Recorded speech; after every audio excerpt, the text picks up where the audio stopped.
Se fizermos um passeio pela história da humanidade, vamos ver que lutas, tribulações, tragédias e perseguições não são inerentes apenas a uma época. Elas sempre existiram desde o início dos tempos, e nem mesmo os personagens bíblicos foram isentos de sofrer reveses em suas vidas. José do Egito é um dos exemplos mais clássicos de perseguição, sofrimento, fé, perseverança e redenção. Ele era filho de Jacó com Raquel e dono de um caráter inabalável, e cujo nome significa Deus acrescenta. Hoje conheceremos um pouco da história de José, o escravo que se tornou governador de toda a terra do Egito.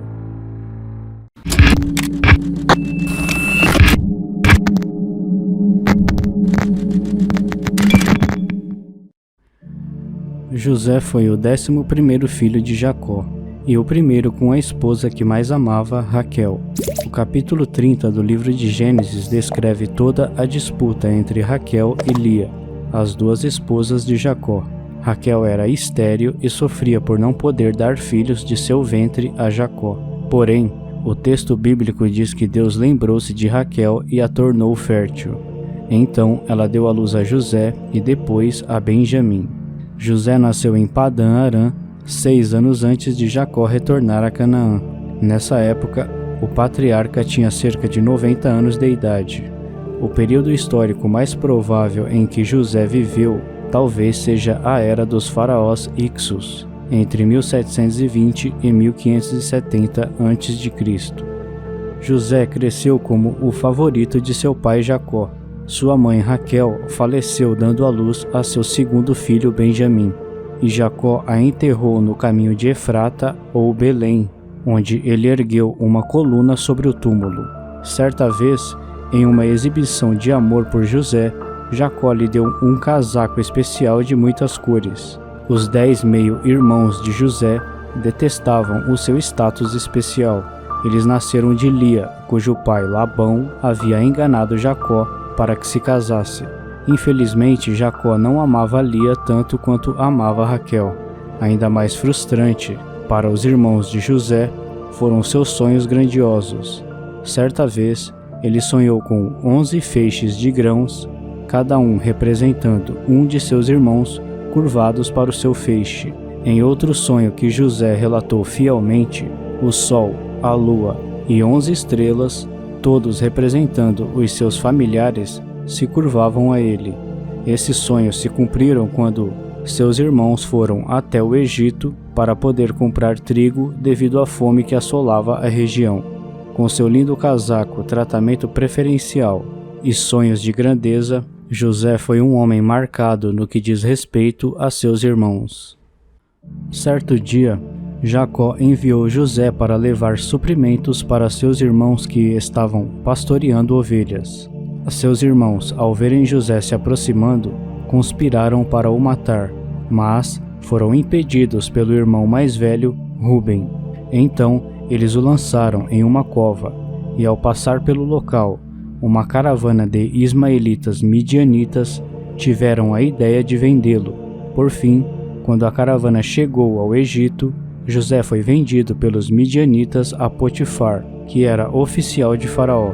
Os irmãos decidiram explicar o desaparecimento de José a seu pai Jacó, manchando seu casaco com sangue de cabra. Quando Jacó viu o casaco, ficou compreensivelmente arrasado e convencido de que seu filho favorito estava morto. Enquanto isso, José havia passado de um filho privilegiado e mimado a um escravo impotente rumo a uma terra estrangeira. Ao chegar ao Egito, os mercadores venderam José como escravo a Potifar, o capitão da guarda do faraó. Entretanto, Deus abençoava tudo o que José fazia, e logo foi promovido a chefe de toda a casa de Potifar. José ficou encarregado de tudo o que Potifar possuía. José era um jovem de boa aparência, mas isso tornou-se em um laço para ele, pois a esposa de Potifar se interessou por sua pessoa e por várias vezes tentou seduzi-lo. Porém, José recusava, dizendo que seu mestre lhe confiara tudo, exceto sua esposa.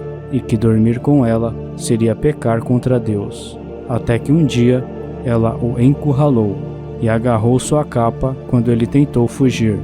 Com a roupa de José nas mãos, a esposa de Potifar alegou aos homens da casa que José havia tentado agarrá-la à força.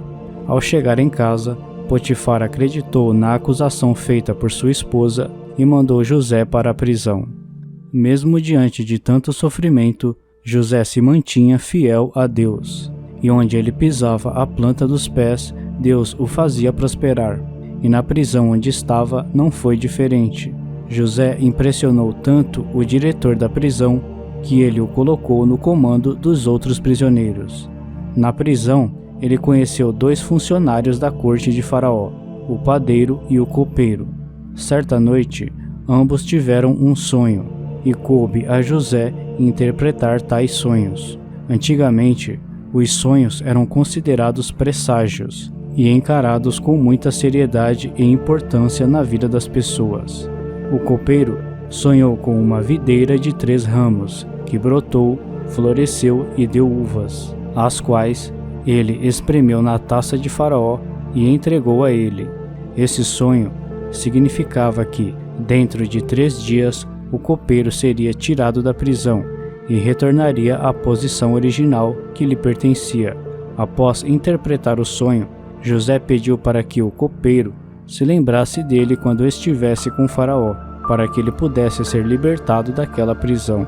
O padeiro, por sua vez, sonhou que, sobre sua cabeça haviam 3 cestos. No cesto de cima havia vários tipos de pães e doces que Faraó gostava. Porém, vinham aves e comiam da cesta que estava sobre sua cabeça. A interpretação desse sonho era que, em 3 dias, Faraó tiraria a cabeça do padeiro, pendurá-lo-ia em uma árvore e as aves comeriam a carne dele. Ambas as previsões se tornaram realidade. O padeiro foi executado e os pássaros se alimentaram de seu cadáver, enquanto o copeiro foi reintegrado. Entretanto, ele prontamente se esqueceu de José. Passados cerca de 2 anos da interpretação dos sonhos na prisão, Faraó acabou tendo 2 sonhos na mesma noite, que o deixaram muito perturbado. E em toda a sua corte, nenhum de seus magos e conselheiros pôde lhe dar a interpretação. Foi nesse momento que o copeiro se lembrou de José e falou dele para Faraó, que o mandou chamá-lo imediatamente no palácio. Faraó contou a José os sonhos que havia tido. No primeiro sonho, Faraó estava à beira do rio Nilo e viu sair 7 vacas gordas que começaram a pastar. Logo depois, vieram 7 vacas magras que comeram as vacas gordas. E mesmo após terem comido as vacas gordas, elas continuaram magras. Já no segundo sonho, Faraó viu 7 espigas de cereal que estavam boas e cresciam no mesmo pé. Depois, ele viu brotar 7 espigas secas e ruins que engoliram as 7 espigas boas. José, então, disse a Faraó que ambos os sonhos, na verdade, eram apenas um, e que seus sonhos seriam o prenúncio de 7 anos de grande abundância em toda a terra do Egito. Entretanto, após isso, viria tão grande fome sobre toda a terra que faria todos esquecerem da grande fartura em que viveram em dias passados. Além de dar a José a interpretação do sonho, Deus também lhe concedeu sabedoria para que ele apresentasse um plano para Faraó, a fim de que o Egito conseguisse superar os 7 anos de crise. O Faraó, satisfeito com a interpretação dada a seu sonho e satisfeito com o plano por ele apresentado, dá a José um anel de seu dedo e o faz vestir vestes de linho fino, põe um colar de ouro no seu pescoço e o constitui mandatário de toda a terra do Egito, abaixo apenas de Faraó. José tinha então a idade de 30 anos quando ascendeu ao governo egípcio. A função ocupada por José era chamada no Oriente Antigo de vizir. Tratava-se do principal cargo administrativo, que envolvia diversas funções como, por exemplo, ser encarregado do tesouro, da justiça e da execução e supervisão dos decretos reais.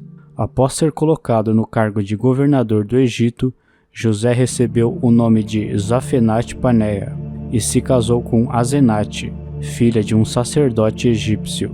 José e Asenate tiveram 2 filhos, Manassés e Efraim, e mais tarde, os filhos de José representariam o pai entre os filhos de Jacó na distribuição das tribos de Israel. Assim como José havia previsto, 7 anos de abundância se seguiram e ele supervisionou a coleta e o armazenamento de grãos. Tão grande era a quantidade de grãos armazenados que era impossível manter um registro preciso. Mas os felizes 7 anos de abundância chegaram ao fim quando, com certeza, a fome atingiu a terra com força total. Não só houve fome no Egito, mas também no restante do mundo. Os egípcios foram orientados pelo faraó a ver José a fim de comprar grãos dos depósitos. Espalhou-se a notícia de que havia grãos no Egito e, com o passar do tempo, um certo homem idoso chamado Jacó enviou seus filhos àquela terra para comprar alguns. E foi assim que, muitos anos depois, José, agora governador do Egito, ficou cara a cara com seus irmãos que o venderam como escravo. Eles não o reconheceram e se prostraram diante dele. José, porém, fingiu não os conhecer. O governador do Egito decidiu testar seus irmãos. Ele falou duramente com eles, exigindo saber de onde eles tinham vindo e acusou-os de serem espiões. Aterrorizados, eles insistiram que eram irmãos e que o irmão mais novo estava em casa e um irmão não existia mais. E José perguntou-lhes se o pai deles ainda estava vivo. Após isso, José mandou meter os irmãos na prisão por 3 dias, e após soltá-los, ele então ordenou que um irmão permanecesse refém na prisão até que os irmãos restantes voltassem com o irmão mais novo. Neste ponto, os irmãos se sentiram convencidos de que estavam sendo punidos por seu tratamento cruel com José tantos anos antes, e Simeão foi amarrado diante de seus olhos, e então eles foram enviados para casa com seus sacos de grãos. Entretanto, sem que eles soubessem, José mandou que seus servos colocassem a prata, com a qual haviam comprado os grãos, de volta nos sacos de cada um de seus irmãos. Ao chegarem em Canaã, os filhos de Jacó relataram tudo o que ocorrera a seu pai. Jacó, porém, em um primeiro momento, não permitiu que levassem o seu filho mais novo, Benjamim, à terra do Egito, pois temia perdê-lo, como ocorrera com José. Entretanto, cheio de tristeza, Jacó percebeu que deveria permitir que Benjamim voltasse ao Egito com seus irmãos, ou todos morreriam pela fome. Quando os irmãos voltaram ao Egito com Benjamim, José ficou emocionado, mas ele escondeu seus sentimentos e convidou seus irmãos, incluindo Simeão, que havia sido libertado, para se juntar a ele em um grande banquete. Naquela noite, José ordenou que os jumentos de seus irmãos fossem carregados com todo o grão que eles precisavam, juntamente com a prata que tinham trazido com eles, que era o dobro da quantidade para compensar a última viagem. José também ordenou que sua taça de prata fosse escondida nos mantimentos de Benjamim. Assim que os irmãos partiram em direção à sua terra, o mordomo de José saiu em busca da taça de prata. Quando a taça foi descoberta nos mantimentos de Benjamim, ele recebeu a ordem de permanecer como escravo de José. Judá, porém, implorou a José que permitisse que ele fosse um escravo no lugar de seu irmão Benjamim.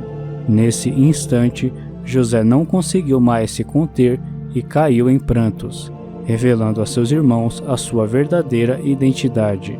Os irmãos de José ficaram aterrorizados, mas José lhes garantiu que não os machucaria. José enviou seus irmãos de volta a seu pai com um recado, para que todos descessem ao Egito, sem demora, para habitar na terra de Gósen e assim ficar perto dele. Pediu que viessem os filhos, netos, rebanhos e tudo quanto tivessem. pois José os sustentaria, pois ainda restavam 5 anos de fome. Quando os filhos de Jacó lhe deram a notícia de que José estava vivo e governava toda a terra do Egito, Jacó quase morre com tal notícia. Mas, ao ver toda a comitiva que havia acompanhado seus filhos, não teve dúvida e prontamente foi ao encontro de seu filho no Egito. E pelo caminho, Deus falou a Jacó em uma visão, para que não temesse descer ao Egito, porque naquela terra Deus faria dele uma grande nação. Quando Jacó, já batizado por Deus com o nome de Israel, chegou ao Egito, José subiu ao seu encontro, abraçando-o e chorando demoradamente. Todos os 11 irmãos a quem José ajudou, além de seu pai e todos os demais parentes, foram ao todo 66 pessoas. Após 17 anos desses acontecimentos, Jacó morre na terra do Egito e José cuida dos preparativos para o sepultamento. Ele mandou que Jacó fosse embalsamado segundo o costume egípcio e o sepultou em Canaã, conforme era o seu desejo.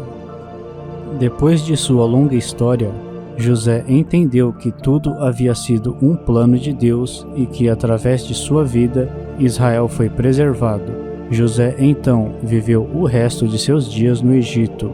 Ele alcançou a 3ª geração dos filhos de Efraim e morreu com 110 anos de idade. Antes de morrer, José relembrou a promessa que Deus havia feito a seus pais Abraão, Isaque e Jacó, de que seu povo herdaria a terra prometida. Então, ele pediu para que, quando Deus tirasse o seu povo da terra do Egito, que seus restos mortais também fossem levados por eles. Assim, José morreu confiante na promessa do Senhor, e mais tarde, Moisés lembrou do desejo de José e tirou seus ossos do Egito, conforme registrado no livro de Êxodo. José foi sepultado em Siquém, em um pedaço de terra que seu pai Jacó havia comprado. A história de José é uma das mais belas histórias narradas pela Bíblia. Além disso, José foi uma grande figura de Cristo. Existem muitos paralelos entre a história de vida de José e de Jesus Cristo. Além do mais, existem muitas lições que podemos extrair da história de José, mesmo que você nem seja cristão. Nossa vida é feita de altos e baixos, e cedo ou tarde podemos passar por momentos de dificuldade financeira. Nesse caso, é preciso ser prudente com seus ganhos. É comum gastarmos mais do que precisamos quando vivemos dias de abundância, e existem aqueles que fazem até extravagâncias. Entretanto, isso pode nos levar a um sofrimento maior quando a fonte seca e enfrentamos aquele período das vacas magras. Se você gasta mais do que ganha, gastando boa parte do dinheiro com coisas desnecessárias e costuma entrar em dívidas com facilidade, então você certamente passará por problemas nos tempos de crise. Uma coisa é certa: o diabo quer que você trabalhe na edificação desse Egito, e quanto mais dívidas você adquirir, mais você terá de trabalhar para pagá-las, e mais tempo você vai dedicar ao trabalho até que ele te consuma por completo.